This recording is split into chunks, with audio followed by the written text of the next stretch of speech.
pleasure to be here. Just believe it or not, but you guys did a great job in terms of biodiversity, because there is a worm right there that is actually enjoying the fake nature of this scene with me. So I'm very happy to share the stage with this little dude. I do have two challenges. First, allow you to go and get some lunch in a reasonable amount of time and entertain you with the sexy topic of certification. So I hope I can manage that. I do have some slides to support this mission, but first, the Consumer Goods Forum. If you don't know the Consumer Goods Forum, no worries, my mom doesn't know what it is either, but it's a big industry association. We are CEO-led, and we represent some of the biggest retailers and brands from the entire planet to get them to work together. And so we are global. Remember, forests are estimated to represent 150 trillion. We are at 5.2 trillion, but it is not a competition. Yet it tells you we do have a huge leverage if we mobilize the right type of collaborations with the right-minded members. So just so that you know who we are, this is the board of the Consumer Goods Forum.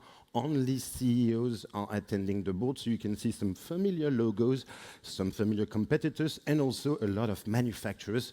Really, it's all about retailer-manufacturer-driven collaboration, because one thing is for sure, given the challenges we face, no one company can solve it alone. So this is why those guys get together on a regular basis and help us define what do we need to work on, only pre-competitive issues.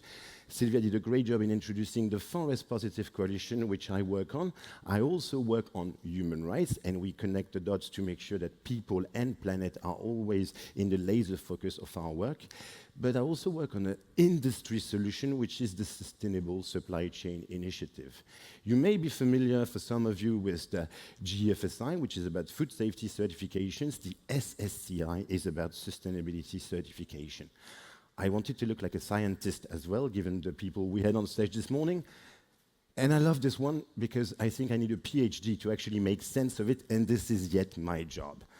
This is the periodic table of sustainability certifications, not all of them, but many of them that you guys may have been acquainted with, or acquainted. You've seen them. You sometimes think you know what they do, but do you? Well, that's the reality of our world. Given social compliance and environmental compliance imperatives, we created certifications actually to avoid regulations. So this mess is coming from us, but this is why we can fix it.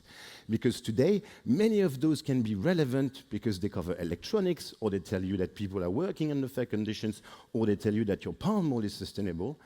The reality is that you need to make sure you understand what's behind so as to make sense of all of them. And you also need to be able to do the right business decisions, because embarking on supporting a certification takes time. It's difficult to define which one to choose, and it requires a significant investment on an ongoing compliance basis. But it has value.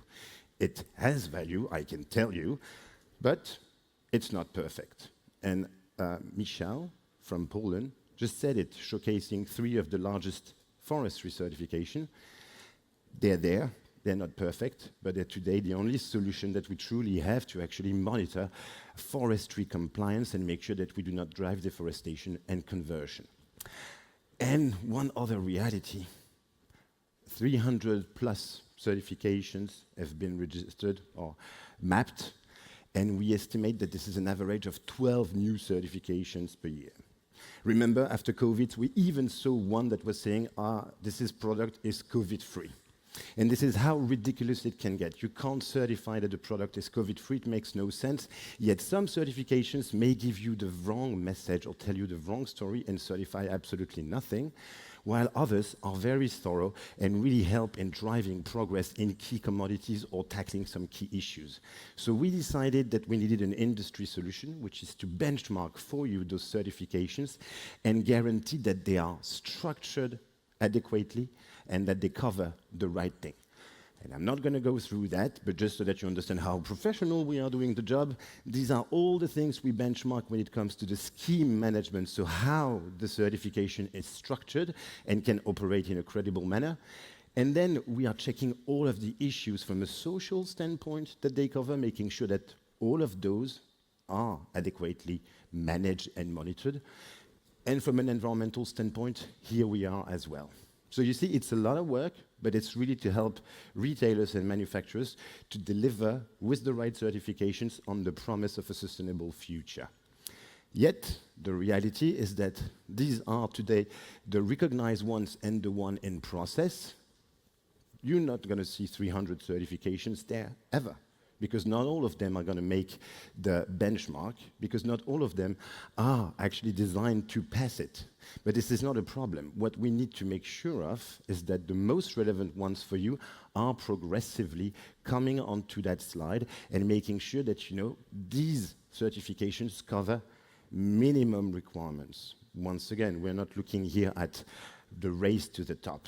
We are looking at making sure certifications, audit schemes, and others, when they say they do the job, they are meeting minimum requirements to make sure that, you know, then they can compete on doing it even better in the eyes of the consumers. Now, when it comes to certifications, if rightly used, they can strengthen supply chain resilience and transparency, also as Sylvia mentioned earlier. You see FSC here, it's largely for forestry products, next to RSPO for palm oil, and they can help, they are tools, very valid tools to meet our deforestation and conversion-free target. Yet, again, Sylvia made it super clear. They are a tool in the toolbox. They need to be integrated in a wider theory of change that relies on certifications for what they're good at, but that connects the dots so that, you know, when it comes to doing no harm, we buy DCF supply from DCF supplier, and we give back to forest by investing in relevant landscape project. This is what we realize is the only way forward if we want to secure a forest positive future.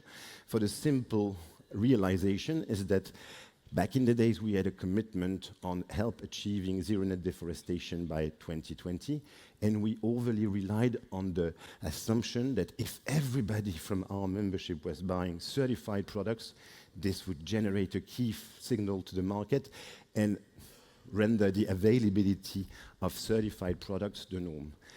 But it's far more complex than that. We represent, in the end, not such a big share of the supply of palm or soy compared to other big companies. And so we needed to make sure we had a comprehensive way of managing, involving our agri-commodity traders, so that we could together not only generate more DCF supply, make sure that the portfolio of big traders was also DCF, deforestation and conversion free, but I think you got that. But also, and now this is really something great that we could do together, we can have retailer manufacturers and agri-commodity traders investing in relevant landscape projects to really try to deliver change on the ground for people and planet.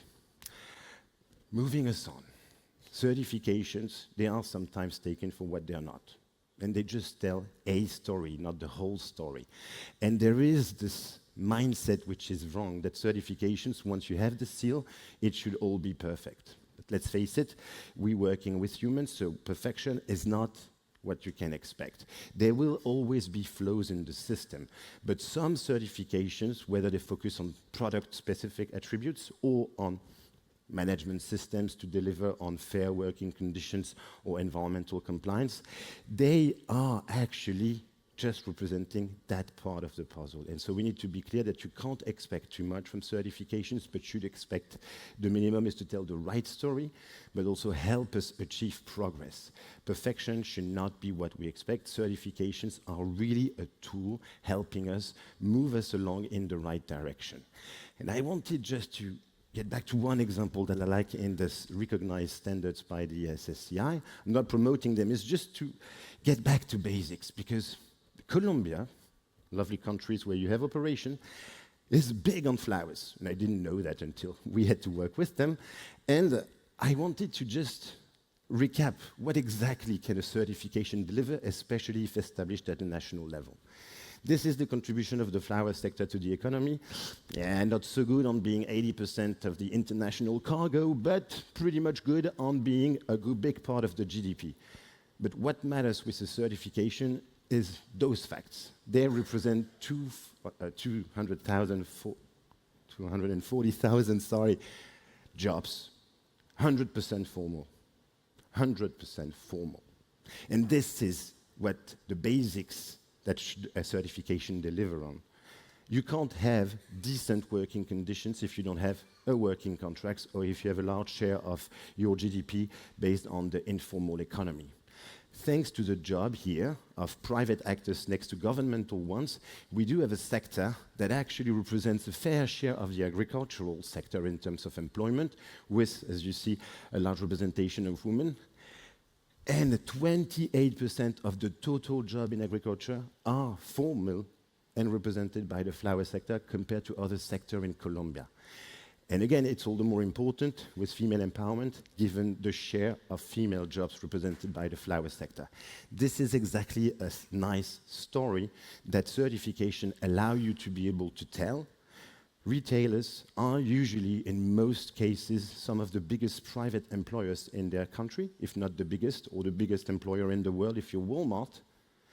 We need to be mindful of that because this is exactly what we need. Set this stage for everybody to provide formal, decent jobs, thanks to the right approaches, be it certifications or engagement in regions or landscape projects.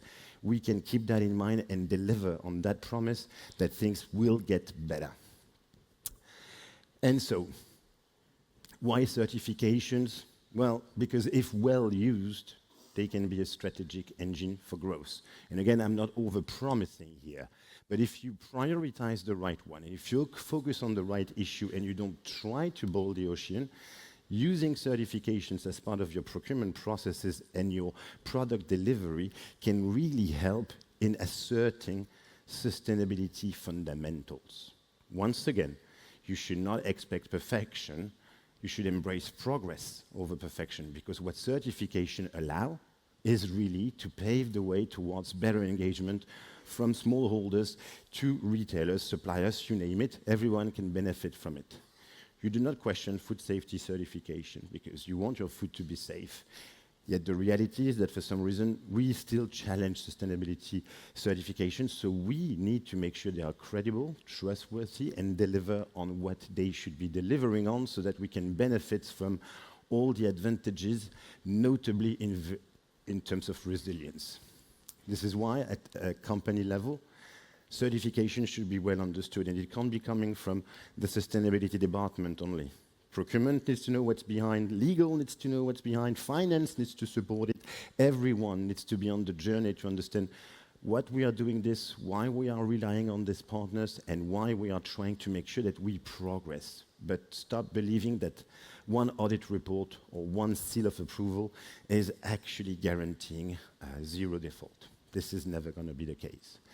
So trust, but verify the verifiers. This is where we're happy to help you. One thing that is important, it's change the mindset. In the seafood sector, nothing to do with forests, I know, but it's just to open up a bit before lunch, we see that now there is a trend for further social compliance schemes because there is a bit of an issue and everybody believes seafood is actually one of those at-risk sector. It's super difficult to audit seafarers on a boat because it's a moving factory. It's difficult. So we see many certifications arising, and some of them are now using our SSCI criteria to make sure they deliver.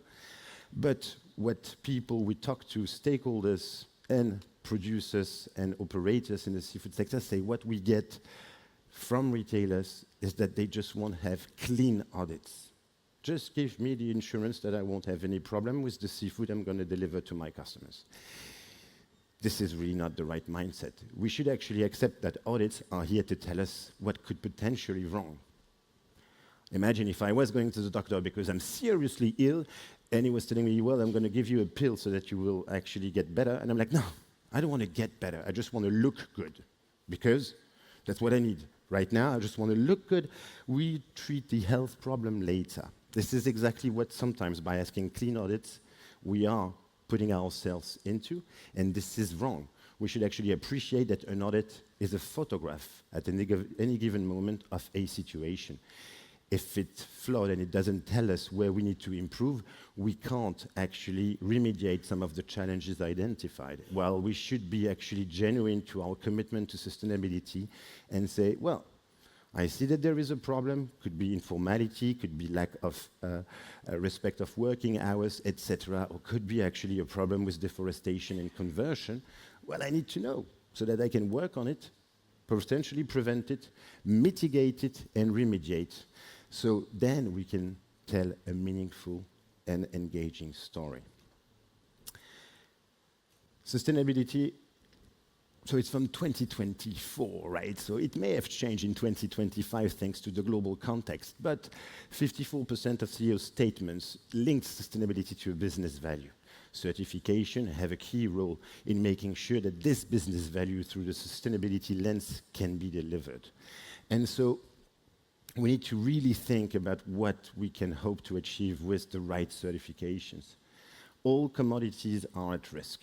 So there is a need for us to de-risk supply chain with the EUDR that can be heavily criticized, but if it's theirs, because we haven't been having a right seat at the table to define a legislation that would work with and for business, we still need to prove that now, especially now that things are being reshaped, we already have systems in place that can allow for this transparency, that can allow for monitoring deforestation at the right level, but we have to do it by using existing tools, certifications, voluntary approaches, and all of the things we talked today are those tools. So let's not reinvent the wheel, get a seat at the table, and advocate to promote what we can do as businesses so that we can actually make things better. There is also a key thing to consider. Supply chains are becoming far more regional, and we can all see it, but this is an opportunity for us to leverage that. I gave the example of Colombia, but tomorrow the regional supply chains can really be the best fertile ground for us to deliver on progress and make sure that we identify some of the challenges and know what we need to work on, but invite governments to help us. Rather than tell us what to do, we should tell them what we tried, what we feel didn't work, and where they could help in making things better. And one thing there is for us to harmonize, align, cooperate, and don't duplicate. I can't say that enough because many certifications are working. I talk to many suppliers of retailers. I talk to many manufacturers of retailers, and they're like, but I get audited by those. I'm certified by these. I made this other effort just to actually promote what I'm doing and how I'm doing it right. And they're like, yeah, but retailers have additional expectations that may look at the exact same things, just in a different format. So we need to really think about how to optimize. And this is a call for all the CEOs of the retail and manufacturing industry to help us make sure that we are delivering on efficient and pragmatic sustainability, because we have everything at hand to do it.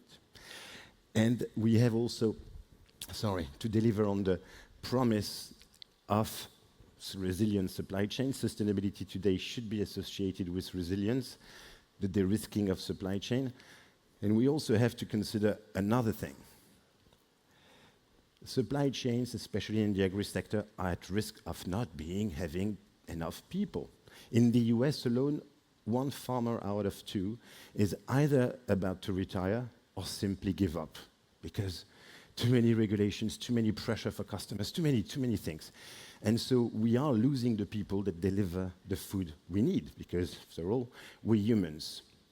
And the promise can be that if you embrace a job in the agricultural sector, you're going to have to deliver on self-assessment or audit reports, etc., etc. It should be about delivering the right food. And so we need to make sure that new farmers actually understand that thanks to the great things that we will put in place together, they can deliver this food and get recognized via a good certifications that they actually do it, so that they are also engaged and see rewarded for the value they bring to us, which is the essential value of food. Thanks a million. And 1 minute you gain to go to lunch. So I hope you're happy with that.